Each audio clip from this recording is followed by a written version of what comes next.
Good morning, everybody. This is Dr. Patmos. It is December 20th, 2025, and I've got what I hope you'll find to be a very interesting video this morning. And I guarantee you, no one else is going to bring up what I'm about to bring up. And that is seemingly completely unrelated, disconnected events. I'm going to try to connect them. And here's the point I'm going to make today. How does fake boxing like Jake Paul and fake doctors and vaccine misinformation, what do they have in common?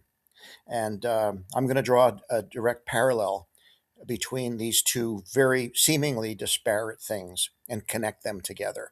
First of all, who am I to talk about any of this? Well, let me introduce myself to those of you who don't know who I am.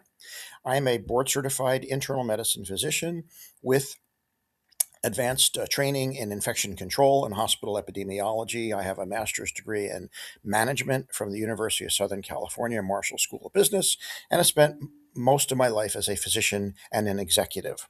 But that's not all. I also am the son of a former professional heavyweight boxer. My father fought in the Navy, and when he got out of the Navy and after World War II, he tried his hand at professional boxing for a time. And he worked out and trained at a gym in Newark owned by Jersey Joe Walcott. And he had four professional fights, all of which he won. And he had the opportunity to spar with Joe Walcott. And it was after that that my father said, I'm done. This sport is not for me. He told me that Joe Walcott hit him so hard that he saw stars. And he realized at that point that he would never be competitive at the highest levels. At the best, he would be as a journeyman. He might be able to make it into the top 10, but he couldn't. He said there was a punching power at the championship level that he never experienced when he fought in the Navy. So, but my dad was a very knowledgeable about boxing. He knew a lot about what goes on in the ring. And from my earliest memories, I can remember sitting as a child on his lap watching the Friday night fights by Gillette with my father and my grandfather. And they would teach me about boxing. And I remember watching Floyd Patterson and Sonny Liston and Cassius Clay and my hero and all these great fighters. And I grew up watching boxing. I went to medical school, and while I was in medical school, I was always very interested in boxing. And my father had talked about the being punch drunk, and I always wondered what that was. So when I was in medical school, I did a literature review of the world's literature at that time on pugilistic encephalopathy or dementia pugilistica, what happens to boxers. And I wrote an article about it in 1981 that was published in the journal Clinical Research, where I drew an analogy between what happens to boxers when they get repeated head injury and what happens to children who are suffered head injury from child abuse, the shaking baby syndrome. And is there a connection between the neurological injuries and behavioral manifestations that occur between boxers when they get a lot of brain damage and children who sustain a lot of brain damage? And for that research, I won the Donald Pickering Award from the University of Nevada School of Medicine in pediatrics. So anyhow, that's how I got interested in it. Well, the story gets even further. From 1981 to 1985, I was a licensed ringside physician in the state of Nevada, licensed by the Nevada State Athletic Commission and the Boxing Commission. My boss was Al Monticelli, who I'm sure is long gone now, and I worked alongside Dr. Ed Dene, who was a giant of the field of boxing ringside physicians back in the day. And I had a very interesting time for about 5 years where I moonlighted as a ringside physician. And I did dozens of fights in Nevada, including amateur fights, professional fights, mixed martial arts fights, mostly boxing, and also even the USA Cuba bout where I was the ringside physician. So I have a lot of experience as a boxing fan, as a son of a fighter, and as a doctor and a ringside physician. So I feel qualified to talk about this topic. I'm also a doctor with special training in infection control and hospital epidemiology. So I'm going to connect these two things together for you. So buckle up because this is going to be an interesting presentation. So what you saw last night with Jake Paul and Anthony Joshua was the final culmination of what has been a fake run for Jake Paul. For those of you who don't know, Jake Paul is not a real fighter. He's a YouTuber, and he built this impression, this brand as a boxer uh, on social media without coming up through the usual ranks. He was not an amateur fighter. He doesn't have a resume. He did this all on YouTube. He got the idea from his brother, and he created this fake boxing profile, if you will, and he created a fake legitimacy. If you look at who he has boxed, last night was his first real test against an actual boxer, and he got destroyed. So what are these other of his other 12 or so fights? Who has he been fighting? He's been fighting celebrities, people who aren't in his weight class, little guys who aren't even in his weight class, fighting a lot of former UFC mixed martial arts type guys, retired basketball player turned boxer. He's really been fighting these sort of exhibition bouts against untrained boxers. These are not real boxers. But because of his savvy with social media and YouTube, he has built an enormous following. He's gotten to the point where he's like, you type in Jake Paul, he's got more boxing followers than real fighters do. Uh, what really gave him credibility was when he beat Mike Tyson, which was obviously not a legitimate fight. The whole time Tyson was biting his glove because he was obviously told you can't punch me very hard, so he was holding back. And so Jake Paul claims he got a win against Mike Tyson. That was before Tyson was 58 years old and probably high as a kite, and it was just in there for the payday and holding back. You can see him holding back, biting his glove because he didn't want to let one go. Anyhow, what happened last night? Jake Paul gets in the ring with Anthony Joshua, a legitimate major heavyweight. Anthony Joshua, for those who don't know, was an Olympic Gold Gloves Olympic champion, heavyweight champion, and went on to have something like 24 victories in the ring, most by knockout. He has defeated some of the biggest names in boxing, and he was for a time heavyweight champion of the world, holding multiple belts. He did lose his title in a shocking fight against Andy Ruiz, a very capable journeyman who landed a really good shot above the ear that took out his equilibrium. And then he has lost twice to Alexander Usyk, which is no shame. Alexander Usyk is technically a brilliant fighter who's undefeated. And he also lost, unfortunately, to Daniel Dubois recently when he just took one bench. So Anthony Joshua is a very legitimate fighter. He's only 36. He's still in his prime of his career. He's still got a shot at another title left in him. He's the real deal, as you saw again what he did against Francis Ngannou.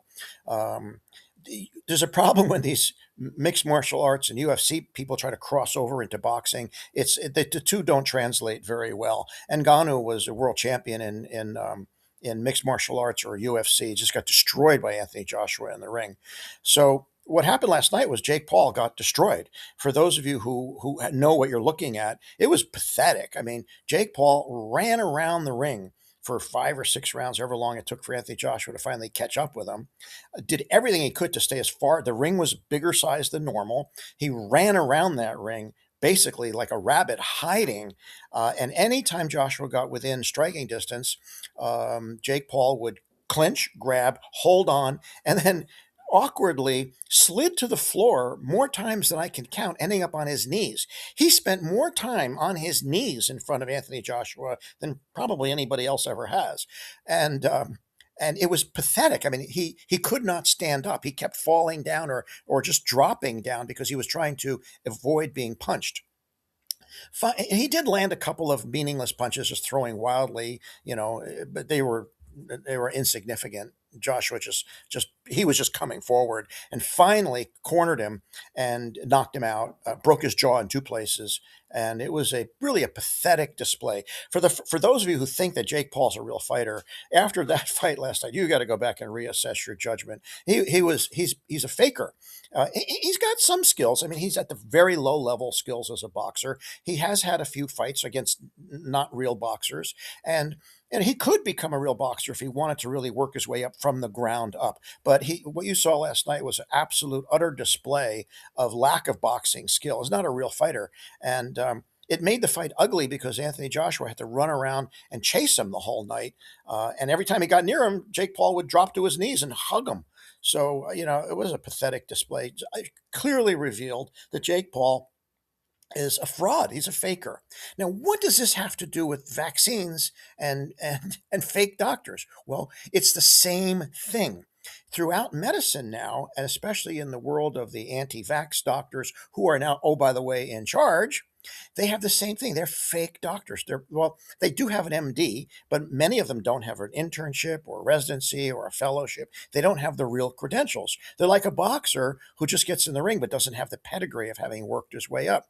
These guys don't have the right credentials. They're not actually really trained infectious disease doctors. And using social media, they have built themselves up a brand and presented themselves to the public as experts. And now they're in charge. And when you see them actually in action, going through the decisions that they make, they're pathetic. Their decisions are as bad from a medical point of view as Jake Paul's performance was from a boxing point of view. It's the same phenomenon. The phenomenon we see of the rise of fakery, using inflated, exaggerated, fabricated, embellished resumes like Jake Paul's to create the impression of expertise and of skill that they don't have, and then managing to leverage that for a position like Jake Paul manages to leverage it to get a fight that's seen around the world by tens of millions of people on Netflix, for which he made millions of dollars. It's all a fraud.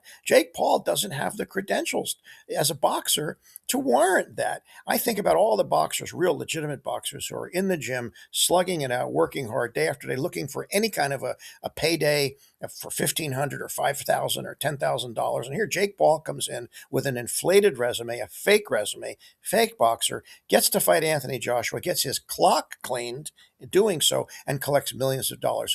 It's a travesty. It's a travesty for the sport of boxing. And it's really a travesty for the public, because the public, unless you have some knowledge or experience in this, you could easily be fooled thinking that Jake Paul was the real deal. Millions of people bet on him last night, and they lost their money, obviously, because millions of people have been led to believe that he's some sort of legitimate fighter. He's not. And so, too, these fake doctors who are at CDC, on the ACIP, at NIH, FDA. These are doctors who are not trained, not qualified. They don't have the real legitimate resume of an infectious disease doctor, are in there making decisions about infectious diseases. I see these two things as very much just opposite sides of the same coin. And the problem is the rise of the embellished, exaggerated, fake resume, using social media to gain legitimacy and credibility and work yourself into a position where you can either benefit financially or be in a position of power and benefit financially.